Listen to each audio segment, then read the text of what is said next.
Hey everyone, it is Dr. Melanie Palm, and I am here with our amazing physician assistant, Stephanie Williams. And so we're doing little like lunch and learns and girlfriend chat over some of our lunches.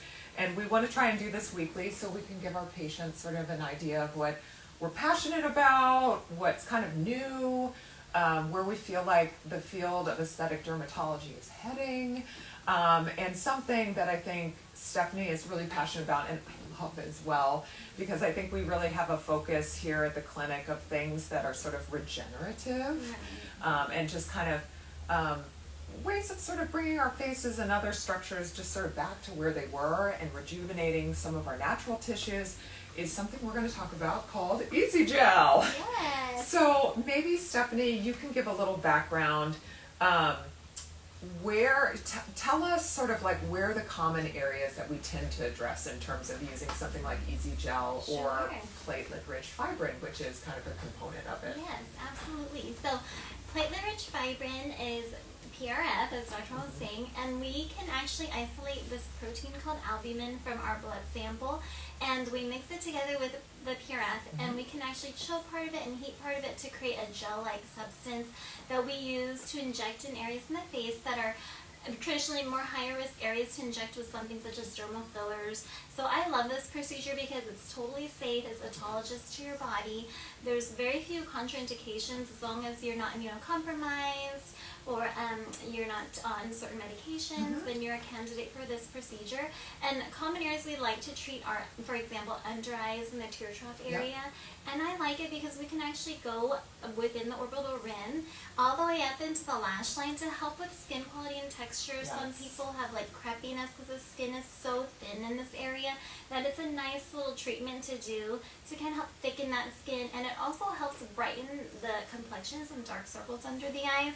We've seen that it helps brighten it with a series of its treatments.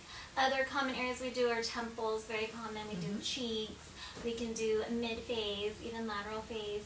So it's really nice, a really nice treatment. Yeah, and to break that down a little further, we are challenged with, we are very fortunate. We have been the site of the 3 pivotal studies, FDA trials, that have led to approval of different fillers in the market for the under eye region. So we were first a part of the study for Allergan, looking at a product called Volbella in that area, and then we studied Restylane, which is now FDA approved for the infraorbital hollows, and then simultaneously around that same time we were also doing the pivotal phase 3 clinical trial for Bellaterol, which is another great hyaluronic acid filler.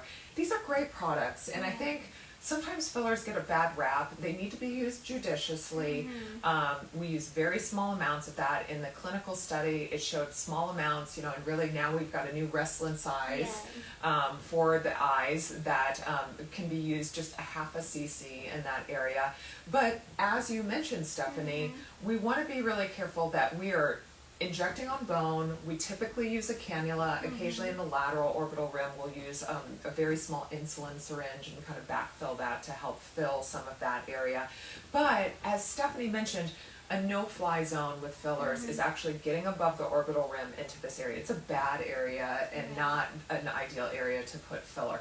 Fat is an alternative for that, but PRF and as you mentioned, sort of combining that with albumin, and when we have that product called Easy Gel, it looks a lot almost like autologous fat, and we can use a bi-level means of delivery. We can again inject onto a deep surface onto the bone to help with restoration of support of the infraorbital hollow, but then we can also change that to a zone just below the skin surface and deposit some of the growth factors that are in Easy Gel, this combination of PRF and albumin, and it persists for up to 7 days. And growth factors are these huge proteins that help with collagen growth and new cell signaling, and that's what helps with the crepiness, and it helps with skin quality. And when we help to thicken the skin, it helps how light is bouncing through the skin, so we see healthier, more vibrant, and sort of more radiant skin underneath the eyes. So kind of walk through, like, what does that day of procedure look like? Is this a one and done, or do we do this as usually a couple of treatments? Talk to our live listeners a little bit about that. So this procedure we do in a series. So when you come in, the girls will take you back, and then they'll make sure you're nice and numb. We apply that topical numbing cream all over your face, and then that's when they'll take that blood sample. So we do recommend you prepare for that, in terms of staying hydrated and avoiding certain medications. And we give you a handout so you know what to avoid. And so you're here for about an hour because it takes time to get your blood spin down and to isolate those proteins and that PRF so we can make that beautiful easy gel that we're going to inject later.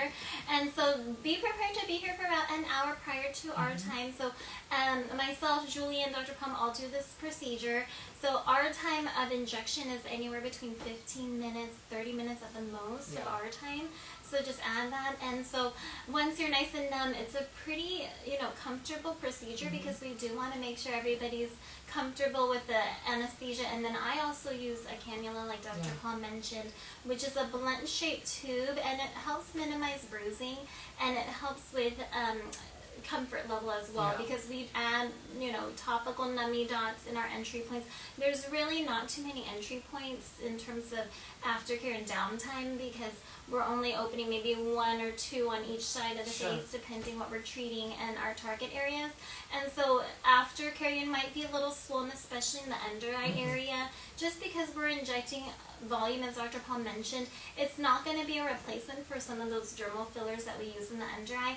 So we're actually having to inject more volume to get the same result. And so this is something that's not going to be in place of a filler, but it's nice for those who really want to help improve that under eye texture underneath the eye that we can't get with a dermal filler, and someone who's willing to kind of take the time, because it does take a process. We do it a month apart, and there's a series of 2 that we recommend. And so those growth factors, as Dr. Palm mentioned, they're being released very slowly over the course of several weeks, as opposed to other modalities like PRP, that's like a really quick release of those growth factors. So we do want to invite you back in after a month to reevaluate. We'll do the same treatment again.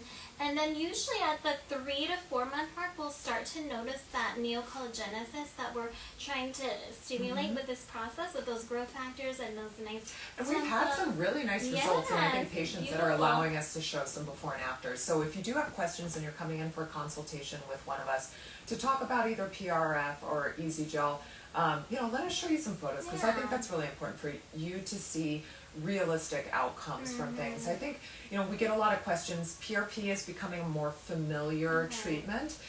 There are a lot of articles that are published in the dermatology literature devoted to PRP. So we use things like plasma rich platelets to help with hair loss as injections. We often combine, if we are doing a blood-based modality, with a laser for hair loss.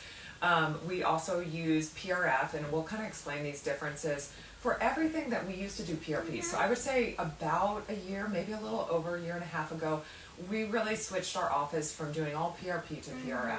And so what are some of those key differences? Well, PRP, we take a sample of blood, we spin it more quickly, and then additives are added in order to help process the material, so that you get a fraction of your blood that's kind of golden yellow, and that contains the plasma rich platelets, which contain a lot of growth factors and proteins that help encourage sort of cellular renewal, healthy skin, healthy hair.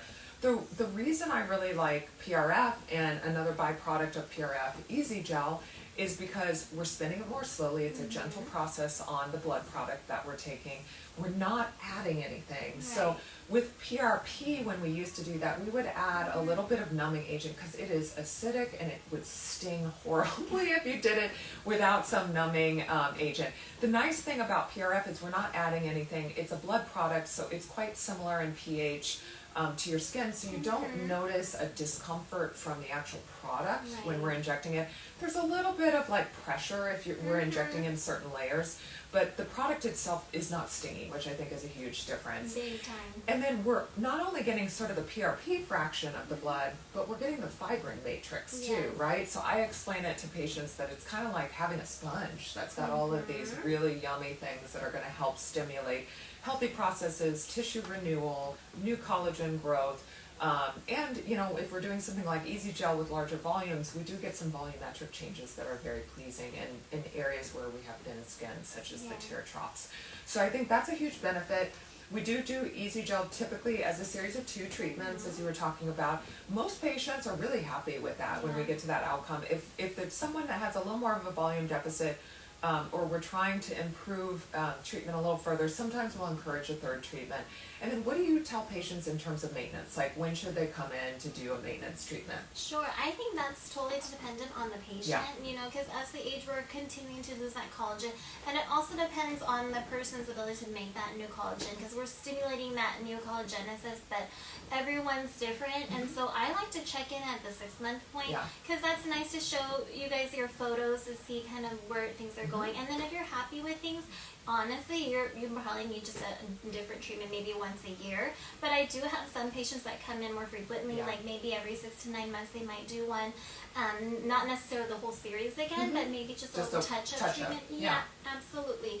So it all depends, and I think that's so important for when we're talking to you guys in the consultation, because we can kind of give you a game plan and expectation in terms of maintenance and realistic expectations with this procedure. Sure. No, I think that's a great add-on. And so I think critical sort of areas that we treat, we use it for tear troughs, but it is really nice in that area that kind of is the no-fly zone for under eyes that patients are really bothered by. But we usually have some left over. So other areas we like to capture are sort of the areas that we start to have crepiness and some volumetric changes. So perioral change, you know, in women, we talk on average 2.5 times more words in a day than men.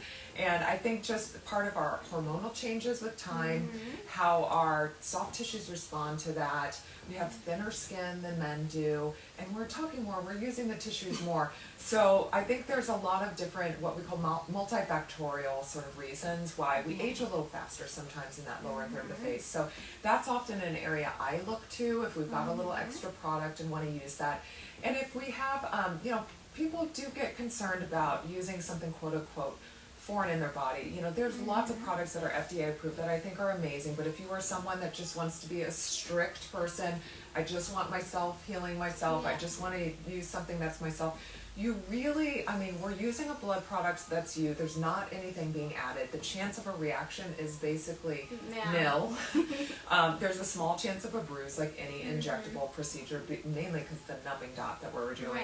And you will have fullness in that area. So I've had one Easy Gel. I need to get on the ball and book with one of you girls to do my second one. But I had my under eye treated because I'm in my later 40s and you start to have skin changes, and there's a lot of stuff I do in terms of laser and just periodic, you know, a little bit of toxin, a little bit of support with fillers or collagen stimulators.